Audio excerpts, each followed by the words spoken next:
Well, the camera should be the other way around. Hi there, Maddie. There we go. We got some snow on the way to southern Wisconsin yet in this weekend forecast, and chilly temperatures for the Badger game and the Madison Marathon and the Packers game. More details on this weather system coming up. Plus, remembering Ariel Spillner, we sit down with a family member of the late pharmacy student from DeForest who was killed in a deadly shooting earlier this week. And later, SNAP benefits are back this month for now, why things could change in the future as the government shutdown continues. And we welcome you to News 3 Now at 6. Good evening, everyone. Thanks for watching. I'm Sarah Carlson. Eric is off tonight. We start with the weather, where we've been tracking rain and snow for the weekend. Temperatures will also fall below freezing with several big events taking place. We've got the farmers market, the Badger game, the marathon, everything heading outdoors. For more on that, we've got Alex and tracking that very closely. Yes, thousands of people are going to be flocking Madison for various activities this weekend, and all eyes and attention have been on this little brief winter blip that we're going to experience over the course of this weekend. Will it impact your plans, your travel plans, any of these activities? The answer to that is yes. We are going to have about an inch of snow across southern Wisconsin. May not sound like a whole lot, but again, that very first snow of the season tends to have a little bit of an impact. But we also have some showers out there across the area right now. The last of these showers that quickly have moved through the area are moving out of here now as we speak, east of Janesville, east of Milton, near the Whitewater area, near the area towards Darien, and they're going to continue to scoot off towards the south and towards the east. Not expecting much in the way of additional shower activity. This is it as another reinforcing cold front moves into the area from the north and from the west. As we take a peek, though, again, we have our Friday night football forecast. Those isolated showers, as I mentioned, they're moving off to the east, but it's still going to be a bit on the chilly side for this time of year. Par for course for early November, with temperatures dipping down into the 40s with cloudy skies. Speaking of clouds, then the clouds are going to be filled with some precipitation in the form of a rain-snow mix, then changing over to snow. The latest with Future Track, because there have been some changes in the track of our winter weather system that could impact our amounts a little bit. More information on that coming up in a little while. Thank you, Alex. In the news now, Wisconsin residents on food share have received their November benefits. Governor Tony Evers' office moved to release the funds just hours after a federal court order last night. Our Maddie Heimsch joins us now to explain how the money made its way to the pockets of the recipients. Sarah, getting those benefits really came down to how fast they could be processed. Governor Tony Evers' office announced it submitted the necessary information to the SNAP payment vendor just hours after a federal court ordered the Trump administration to fully fund the benefits last night. By this morning, the Trump administration asked an appeals court to block that judge's order, but across Wisconsin, the funds had already been moved, and more than $100 million were distributed to Wisconsin households at midnight. It comes after food pantries in our area saw record need amid the government shutdown. The new folks that have walked through these doors in the last week or two, and that takes a lot of courage to come here, and a place like Way Forward, just overheard someone like, wow, there's some hope for me now, and I know that I'm not alone. On Thursday, Way Forward in Middleton gave out nearly 13,000 pounds of food. That's the highest volume in one day all year. On News 3 Now at 10, we'll bring you the full story of Christopher Morris, who you just heard from there. He says it was his own experience with food insecurity that led him to Way Forward. That's tonight at 10. All right, thank you, Maddie. And pressure is building tonight as lawmakers search for a path to reopen the government. Minority Leader Chuck Schumer said today that Democrats would back a bill to end the shutdown if it includes the one-year extension of tax credits. Our Ellie LaLiberte sat down with Congressman Brian Stile and Mark Pocan to hear how they see this ending. The blame game continues. Republicans claim Democrats are holding the government hostage, while Democrats say they are fighting for health care. Representative Pocan arguing the ACA subsidy extension is necessary and the shutdown is forcing Republicans to the table. Meanwhile, Stile argues the Democrats are holding the Republican Party hostage by repeatedly voting down funding bills. Here's Pocan's response to that claim. They're in charge of the House and the Senate and the White House. I think everyone gets that. They did a CR, unlike how we do CRs, where you get together and work with people. It's very clear who's at fault. Congressman Stile has proposed a bill that would stop lawmakers in Congress from getting paid during the shutdown. It would also deduct payments from the next Congress come another shutdown for each day the government is not open. Members of Congress shouldn't be getting paid if members of the military aren't getting paid and the government's shut down. It's one more step in the process to force members to the table to reopen the government. I also asked each congressman about their thoughts on a potential deal. You can hear their answers this Sunday morning at 10:30 on For the Record. And that was Ellie Liberté. Thank you, Ellie. The Wisconsin Department of Corrections is admitting it accidentally violated HIPAA by sharing protected health information of more than 1,700 people who were or are in its care. Responding to a public records request from a state agency office in Kenosha, the DOC included the names of people the agency's Bureau of Health Services evaluated and their mental health diagnoses. The DOC says it's sending letters to everyone impacted and took actions to make sure that the office received the records, permanently deleted the document. The Madison School District is ending its investigation into allegations that a Whitehorse Middle School staff member sexually assaulted a student. It comes 1 week after the police department ended its investigation, saying there was no evidence to corroborate the accusation. In a statement, the district said in part, quote, "Our main priority now is supporting the healing and well-being of everyone involved and trust building within our schools, particularly at Whitehorse Middle School." A man is recovering in the hospital tonight after he was shot during an attempted robbery on Madison's southwest side. Police found the victim with a gunshot wound on Genuine Road about 11:15 this morning. Now, officers believe he was connected to a shooting near Kessel Court that was reported just before that time. The shooting stemmed from an attempted robbery when the man was making a Facebook Marketplace purchase. His injuries are not considered to be life-threatening. Well, Fitchburg authorities are investigating a fire that killed one person overnight. Fitchburg Fire and police responded to the Valley View Apartments on Fish Hatchery Road just before 7 o'clock last night. First responders pulled an adult out of one of the apartments and rushed that person to the hospital, but they did not survive. No other injuries were reported, and the cause of this fire is still under investigation. Right now, a family from DeForest is searching for answers. A 26-year-old woman died after being shot in Milwaukee Tuesday. The family says Ariel Spillner was a pharmacy student and graduated from DeForest High School as a four-sport athlete. Our Tanisha Shaw spoke with Spillner's sister this afternoon.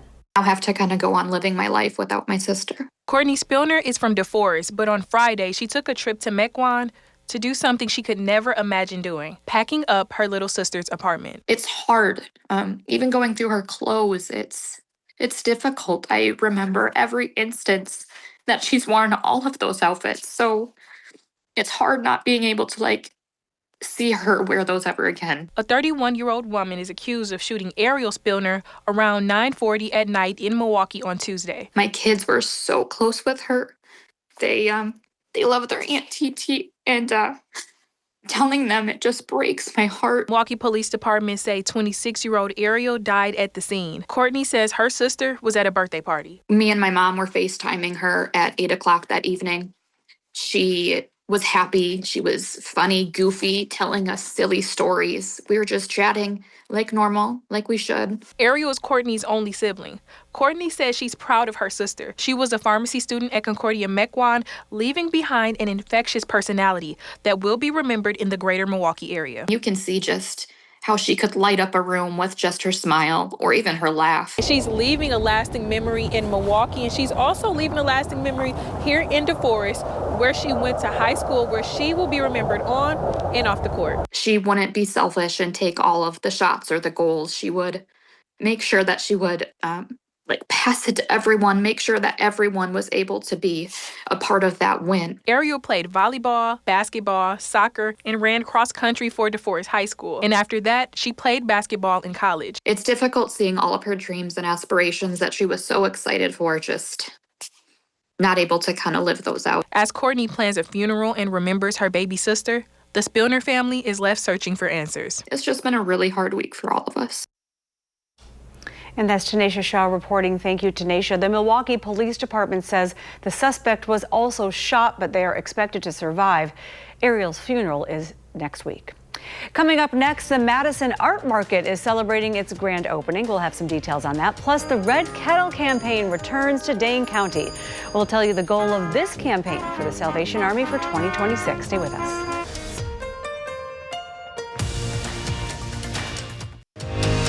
You're watching News 3 Now at 6. Welcome back. The Salvation Army officially kicked off its annual Red Kettle campaign today in Dane County. And this event took place at Metcalf's on Mineral Point Road, complete with that music, some donuts and coffee as the familiar bells begin to ring in the holiday season giving. The Red Kettle campaign runs through Christmas Eve, and organizers say volunteers are still needed to ring those bells across Dane County. You know, I think people are really grateful. They understand that there are others in the world that still want to do good, that still want to come alongside and help, especially when people come into situations in their life that are super traumatic, crisis situations that they didn't plan on, and they just need a little bit of support and help along the way. They also say the funds collected in this 6-week-long period can help sustain Salvation Army programming through the year. If you would like to volunteer or donate, please visit ringbellsdane.org. Well, if you're looking for something to do this weekend, the Madison Art Market is hosting its grand opening on the west side. Tomorrow from 10 a.m. to 6 p.m., the market will feature work from more than 50 Wisconsin-based artists, including original paintings, fine art prints, ceramics, woodworking, and more. Organizers are looking to support local and statewide artists in a way that's accessible for people. There are gifts starting at just $5 and collectible, one-of-a-kind pieces worth more. Well, still ahead, we'll introduce you to the newest inductees to the National Toy Hall of Fame. Plus, a Portage high schooler is a national champion in public speaking. We'll tell you the powerful topic she discussed. And it'll be a busy weekend in downtown Madison. Alex returns with the forecast and what to expect when we come back.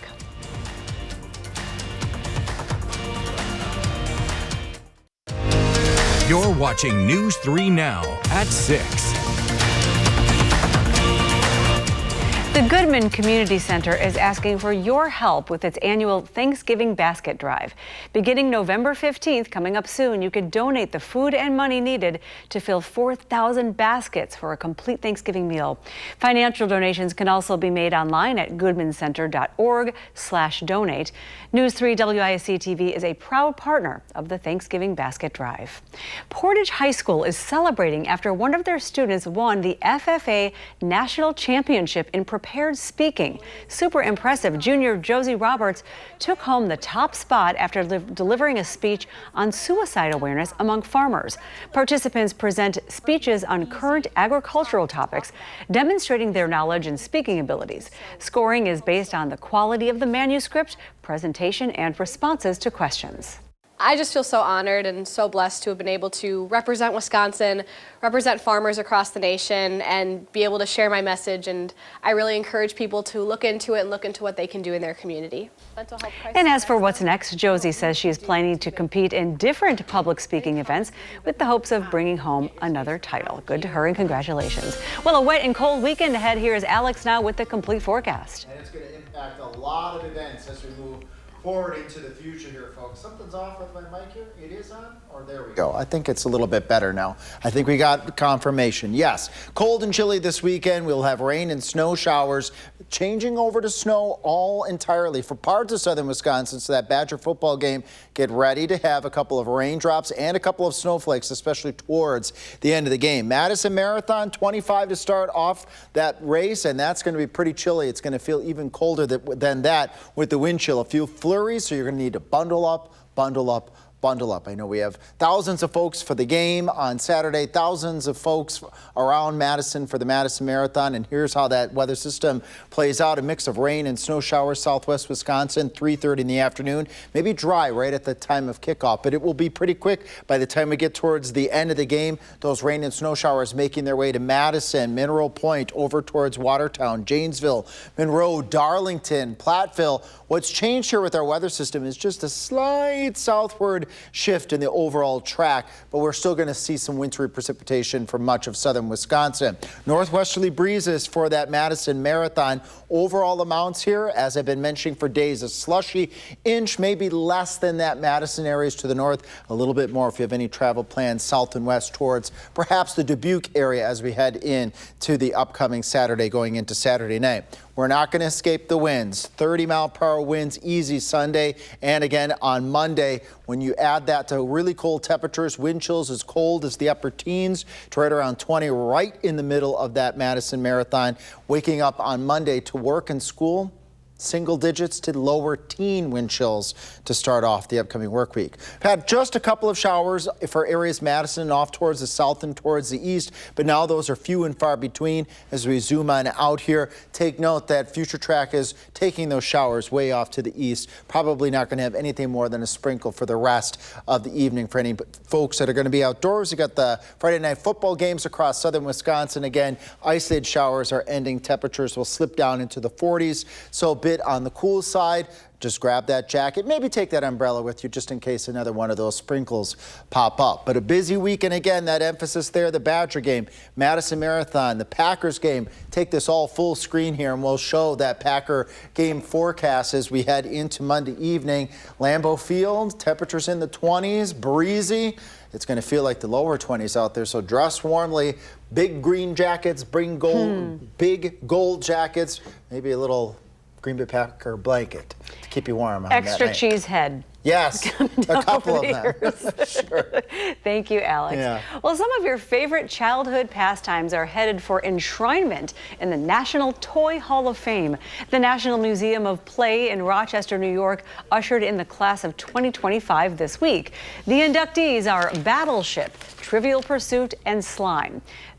Battleship is one of the earliest strategic war games created back in 1890. Who would have known that? Trivial Pursuit has challenged players for decades with tough questions and sold more than 100 million copies. And then Slime has a reputation for entertaining kids while frustrating the parents because of all the gooey green stuff.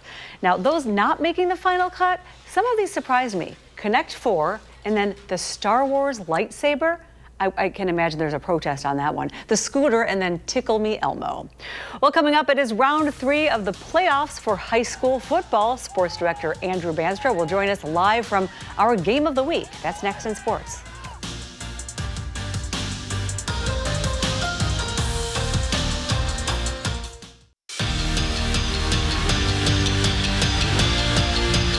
Road to Camp Randall is just about to reach level 3, putting teams like Columbus just 3 wins away from a state title. We'll have all the scores, all the highlights from all the teams in our area tonight on the final drive at 10 o'clock. Chris McIntosh's statement that Luke Fickell will return as Wisconsin football's head coach in 2026 is confusing on many levels. For starters, why now? And why announce it the way that he did? And most importantly, what has Luke Fickell done to prove that he should keep leading the program? Luckily, our Jason Wilde had Mac on his radio show this morning and kind of answered those questions. You truly believe the right thing here would be to go in a different direction with your head coach. You have the financial wherewithal to do that. You could do that if you wanted to, but you're not doing it because you believe in Luke Fickell. Is that correct? Yeah, that's correct, Jason. I think the decision that needs to be made is, do we have the right people in our program? Do we have the right head coach in our program? Do we have the right staff in our program? And that's where I feel confident going forward. Luke Fickell still possesses all the same qualities that made him a great hire. Up to Green Bay, where Waunakee volleyball season comes to an end in the state semifinals. What a wonderful season it was for the Warriors. But in Division II, there was better news. Sauk Prairie playing Luxembourg Casco, and the Eagles flew a little too close to the sun. Mallory Hartwig with the spike, but after taking the first 2 sets, Sauk Prairie would drop the next pair, and in the must-win 5th, they got the job done. Brooke Braun finishes it with a service ace, and Sauk Prairie punches their ticket to tomorrow's state final game. It was named a semifinalist for the National Player of the Year award, one of 14 players in the country. And it just so happens that Mimi is our guest on the Wisconsin Huddle tonight. Get to know the Badger star even better right when this newscast right here on News 3 Now ends. You can just keep the channel right here and watch the Wisconsin Huddle at 6:30. And by the way, you may as well just keep it there because we'll see you at 10 for the final drive. For now in Columbus, Andrew Banstra for News 3 Sports. All right, thank you, Andrew, and bundle up out there. You can tell that he on the chilly needs it. side, yes. Yeah, I think all the football games out there, it's chilly, but wow, the playoffs, big deal. Yes, Yeah. big deal. I feel warmed up. Well, and weather-wise too, there was a couple showers in Dane County and areas down towards Janesville. They have since exit to the east, so that's good for the games tonight. That I think mostly dry, just temperatures in the 40s, which is par for course. You still got to bundle up though. When it's in the 40s. We got to bundle up this weekend though with that wintry mix still Saturday and Sunday, about a ½ inch to an inch of slushy snow accumulation expected. Coming up tonight at 10, I'll have the very latest future track projection. See if that weather system toggles in its track a little bit, which can always change amounts just a little bit. But what's not going to change, it's going to be cold. Winter-like. Sunday going on into Monday, morning wind chills in the teens. But speaking of temperatures, also tonight at 10, I'm going to give you a glimpse of what are those temperatures going to be looking like in the middle of November. First, to let you know what they'll be like. And they look kind of nice. They're looking nice. I'm going to go even further than that. Exactly. Thank you, Alex. And thanks for watching News 3 Now at 6. We'll see you back here at 10 o'clock.